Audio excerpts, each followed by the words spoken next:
கார்த்திகை தீபம் சீரியல்ல ஒரு குட்டி ப்ரோமோ வந்திருக்கு. என்ன நடக்க போகுதுன்னு பார்க்கலாம். வாங்க வீடியோக்குள்ள போலாம். பஞ்சாயத்துல தம் பேர்ல பழி சொன்ன பொண்ணு கழுத்துல நான் தாலி கட்ட தயாரா இருக்கேன்னு சொல்லிடுறாங்க. இதை கேட்ட அந்த பொண்ணு பயந்து போய் அச்சச்சோ இவன் மோசமானவன், இவனை நான் கல்யாணம் பண்ணிக்க மாட்டேன் அப்படி இப்படின்னு ஏதோ சாமர்த்தியமா விளையாடி பார்க்கறாங்க. விடுவேனான்னு ஊர்க்காரங்களும் சரி சாமுண்டீஸ்வரியும் சரி விடாப்படியா இல்ல, இந்த பையன் தான் உன் கழுத்துல தாலியை கட்டணுங்கிறாங்க. அதுக்கப்புறம் அந்த பொண்ணு பஞ்சாயத்துல தான் வந்த நோக்கத்தை சொல்லிடுறாங்க. எல்லாம் இந்த சிவனாண்டி பண்ணின ஏற்பாடு தான். பணத்துக்கு ஆசைப்பட்டு நாங்க இவங்க பேர்ல இப்படி ஒரு பழி சொல்லும்படி ஆயிப்போச்சுங்க ஐயா, எங்களை மன்னிச்சிடுங்க, நாங்கள் ஓடிட்டே ஓடிடுறோம், அப்புறம் நாங்கள் இங்கே இருக்கவே இல்லைங்க ஐயா, தயவுசெய்து எங்களை எல்லாரும் மன்னிச்சிடுங்கன்னு சொல்லிட்டு அந்த இளஞ்சோடி 2 பேரும் ஓடிடுறாங்க. அடுத்தது சிவனாண்டி கிட்ட கேட்குறாங்க சாமுண்டீஸ்வரி, சிவனாண்டி தேவையில்லாமல் என் வீட்டு விஷயத்தில் மூக்கு நாச்ச உனக்கு என்ன தண்டனை கொடுக்கணும் தெரியுமா? அசலூர்காரனா வந்த இந்த டிரைவருக்கு இப்படி ஒரு பாவப்பழியை சுமத்தின இந்த சிவனாண்டிக்கு என்ன தண்டனை கொடுக்கலான்னு ஆள வந்தான் கிட்ட கேட்குறாங்க சாமுண்டீஸ்வரி. மரத்தில் கட்டி வச்சு அடிச்சு 3 நாளைக்கு அண்ணன் தண்ணி கொடுக்காம இவனை மரத்தில் கட்டி வைக்கணும். எல்லாரும் வேடிக்கை பார்த்து இதே மாதிரி இப்படி ஒரு தப்பு மறுபடியும் இந்த ஊரில் நடக்கக்கூடாதுங்கிறதுக்கு ஒரு உதாரணமாக இருக்கணுங்கிறாங்க சாமுண்டீஸ்வரி. அப்பவும் கார்த்தி தான் மனிதாபிமானம் பார்த்துட்டு சரி என் பேர்ல தானே தப்பு சொல்லிட்டாரு, பரவாயில்ல விட்டுலாங்க, மன்னிச்சு விட்டுலாங்கிறாங்க.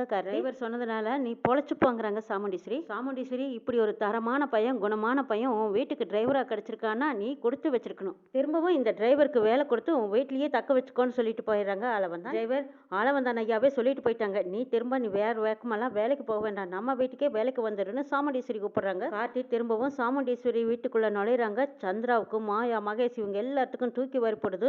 திரும்பவும் இந்த டிரைவர் வீட்டுக்குள்ள வந்துட்டானா அப்படின்னு நினைக்கிறாங்க. இப்பதான் ஏதோ ஒரு கஷ்டப்பட்டு பிளான் பண்ணி இந்த டிரைவரை வெளியே முடுக்கலான்னு நாமளும் முயற்சி பண்ணினா திரும்ப திரும்ப வந்து நிக்கிறானே, நமக்கு குடைச்சல் மேல குடைச்சல் கொடுக்குறான், மறுபடியும் ஏதாவது ஒரு பிளான் பண்ணி வெளியே அனுப்பணும்னு திட்டம் போடுறாங்க. வீட்டுக்கு வந்த சந்தோஷத்துல ராஜா உரிமையோட மாப்பிள்ளைன்னு கூப்பிடுறாங்க. மாமா நீங்க உரிமை கொண்டாடி நீங்களே காட்டி கொடுத்துடாதீங்க, திரும்பவும் அத்தைக்கு இந்த விஷயம் உண்மை என்னங்கிறது தெரிஞ்சது என்னை வீட்டை விட்டு கண்டிப்பா வெளியே அனுப்பிடுவாங்க. அத்தை இப்பதான் என்னை நம்ப ஆரம்பிச்சிருக்காங்க. இப்ப போய் நான் யாருங்கிற உண்மை தெரிஞ்சா கோவத்துல நிச்சயமா வீட்டை விட்டு வெளியே அனுப்பிச்சிருவாங்க. மாமா நம்ம 2 குடும்பமும் ஒன்று சேரணும், இதை பார்த்து தாத்தா பாட்டி சந்தோஷப்படணும், நான் வந்திருக்கிற நோக்கமே வேற, இப்போ போய் நம்ம உண்மையெல்லாம் உடைச்சிட்டோம்னா அப்புறம் எல்லாம் செதறி போயிடும். ஆமா மாப்பிள்ள நீங்க சொல்றதும் சரியா தான் இருக்கு, நான் உங்களை எங்க வீட்டு டிரைவராகவே நான் பார்க்குறேன் கூப்பிடுறேங்கிறாங்க ராஜா. எங்க உங்ககிட்ட தான் முக்கியமா நான் சொல்றேன், நீங்க அடிக்கடி மறந்து போய் என்னை பத்தி ஏதாவது ஒன்று உளறி வைக்கிறீங்க, இனிமே அப்படியெல்லாம் பேசாதீங்க, ஏதாவது விஷயம் தெரிஞ்சது அவ்வளவுதான், நம்ம நினைச்சதெல்லாம் நடக்காம போய் இருக்கிற கோவத்தால உண்மை என்னன்னு தெரிஞ்சதுன்னா நிச்சயமா 2 குடும்பத்தையும் சேர விட மாட்டாங்க, இந்த உண்மையிலெல்லாம் நமக்குள்ளேயே இருக்கட்டும்ங்கிறாங்க. நாமளே சொல்லிட்டா மாயா மகேஷ் சந்திரா இவங்களுக்கு நம்ம வாய்ப்பு கொடுத்த மாதிரி ஆயிரும், கவனமா இருங்கிறாங்க கார்த்தி. சரிப்பா அதையவே சொல்லிக்கிட்டு இருக்காத, நான் புரிஞ்சுக்கிட்டேங்கிறாங்க. எல்லாத்தையும் விட அத்தைக்கிட்ட மகேஷ் மாயா மோசமானவங்கன்னு நம்ம நிரூபிக்கணும், அது வரைக்கும் பொறுமையா இருக்கணும்னு கார்த்தி சொல்லும்போது ராஜாவுக்கு கேட்டதும் அதிர்ச்சியா இருக்கு. என்னது மகேஷ் மாயா மோசமானவங்களா? ஆமா மாமா, அவங்களுக்குள்ள இருக்கிற உறவு முறை தப்பா இருக்கு, அந்த மாயா அடிக்கடி அபார்ஷன் பண்றதுக்காக ஹாஸ்பிட்டல் போயிருக்காங்க, டாக்டர் அம்மாவுக்கு இவங்களை பத்தின விஷயங்கள் எல்லாம் நல்லா தெரியும், வீட்டு ஃபங்க்ஷனுக்கு டாக்டர் அம்மா வந்திருக்காங்கன்னு தெரிஞ்சு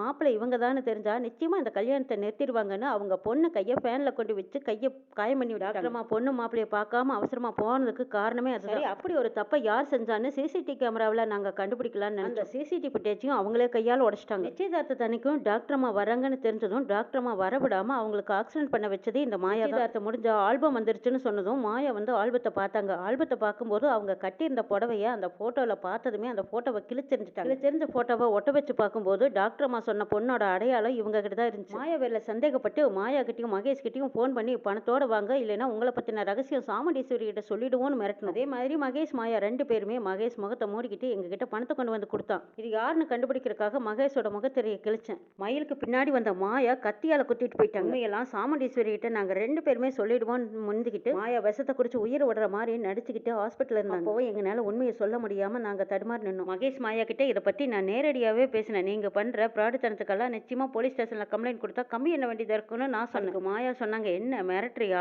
இதுக்கெல்லாம் பயப்படுறாள் நாங்க கிடையாது, நீ என்ன நினைச்சாலும் இந்த கல்யாணம் நிக்காது, நான் நடத்தியே தீர்வேன்னு எங்கிட்ட சவால் விட்டாங்க மாயா. கல்யாணம் சாமுண்டீஸ்வரி முன்னாடி கண்டிப்பா நடக்கும், நடத்தி காட்டுறேன் பாருன்னு மாயா என்கிட்ட சவால் விட்டுருக்காங்க. அந்த மகேஷ் மோசமானவன், எப்படியாவது ரேவதியை அவங்க கிட்ட இருந்து காப்பாத்தியே ஆகணும்னு கார்த்தி. ராஜாவும் கோவத்துல கொந்தளிச்சு நிக்கிறாங்க. என்ன நடக்குதுன்னு நாளை பார்க்கலாம்.